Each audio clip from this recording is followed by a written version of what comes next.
back to the channel. My name is Mo. I'm an automotive enthusiast, and it's Friday, which means it's time for the Friday Fast Five. So get comfortable. Let's get into it. First story of the day. Audi is bringing back the Audi R8, but it's not calling it the R8 or the R9. It's actually calling it the Audi Nuvolari, named after racing driver Tazio Nuvolari. Now this thing's gonna have a twin turbo V8 with a 10,000 RPM redline, 1,000 horsepower, 2.6 seconds to 6 miles an hour, and 7.8 kilowatt battery pack. If all of this is starting to sound familiar, it's because it is. A lot of this is coming from none other than the Lamborghini Temerario. 499 of these will be made, and starting price roughly around $700,000 or 600,000 euros. I personally love the way this looks. I love the way it's sleek. Audi sales have been on the decline. This is a true halo car for Audi. I'm interested to see how this helps the brand. Tell me in the comments below what you think. Are down significantly. And wait, aren't they offering a employee pricing to all event? They are. Even though they have incentives out, massive incentives out, it hasn't been enough.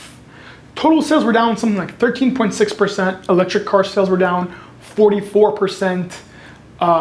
ICE sales were down. Hybrid sales were down. It's all just a mess.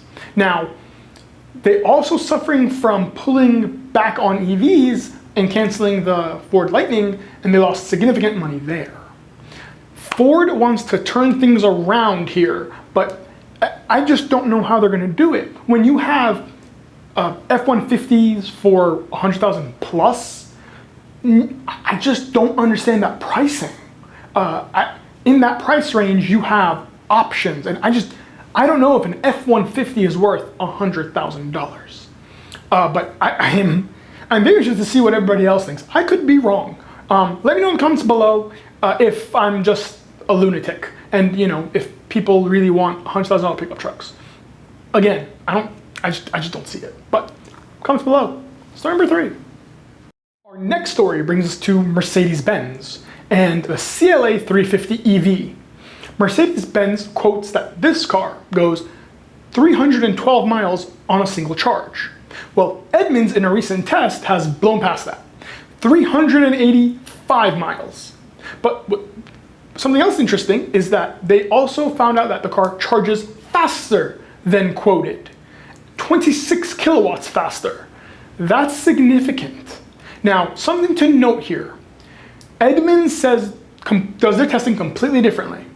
They go 60% highway, 40% city, because that's what they believe represents people today in their driving habits. The EPA goes 55 highway, 45 city, because they think that represents people's habits. But regardless, this is still a win for Mercedes, and I can't wait to see these on the road. Story number 4. It's no secret that electric pickup trucks have not picked up in the United States. Here, it's, we've seen the discontinuation of the Ford Lightning. The Rivian R1T is not selling very well. I think they sold like 1,000 units or something. And 70% of Scout sales are for the SUV. Even GM's Zero factory, which is in Michigan, has been dormant since March. So what is Ford doing about it? Well, Ford says we're gonna build an electric pickup truck, but we're gonna build it from the ground up, and they're gonna target it at $30,000. Thank you. People cannot afford $70,000 trucks. Who would have thought? But anyway, it's gonna be software-defined. It's gonna be a software-defined EV, and people they're going to, I think, love this car. It's gonna have lots of storage and lots of lockable space. What do you think about the future electric pickup truck from Ford that's affordable? Come in the comments below, and let's get into our final story. A little feature we talked about not too long ago, where BMW had a pre-chamber in their engines for better fuel efficiency. Well, unfortunately, it may not be coming to the United States.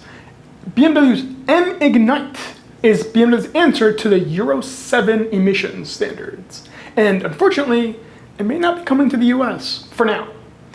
BMW has confirmed that to BMW blog, and I am very sad to see this not happen at the moment.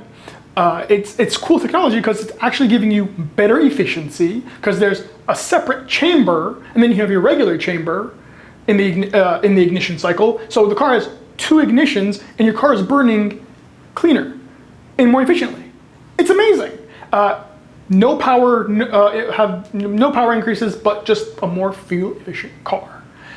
This is the thing. This is the kind of technology that we need in the automotive world, and I hope we start seeing more of this. I hope manufacturers start to innovate more and give drivers, people who love to drive, what they want. But that'll do it for this week's Friday Fast 5, and I look forward to seeing you guys next week. Tell me what you guys thought about the stories here. Which one was your favorite? Tell me in the comments below, and I will see you next week.